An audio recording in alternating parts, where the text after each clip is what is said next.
এবার সকল ধরনের সম্ভাবনা ছিল এএফসি কোয়ালিফাই করার, কিন্তু আমরা এটা বলবো যে আনলাকিলি আমরা হেরে গেছি লাস্ট 1 মিনিটে গোল হওয়া।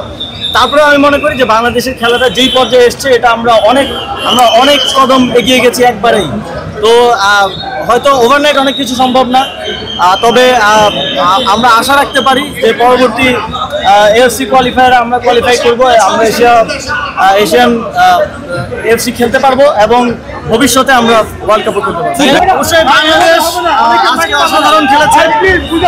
আমরা আজকে সেটা বাংলাদেশের 18 কোটি মানুষের নজর ছিল মাঠের দিকে এবং বাংলাদেশের প্লেয়াররা সেটা ডেলিভার করেছে এবং অসাধারণ এই বছরের ভারতের সাথে না জেতার বন্ধটা দিচ্ছে আজকে দলকে, বাবুকে এবং বাংলাদেশের সকল জনগণকে আমি অভিনন্দন জানাতে চাই।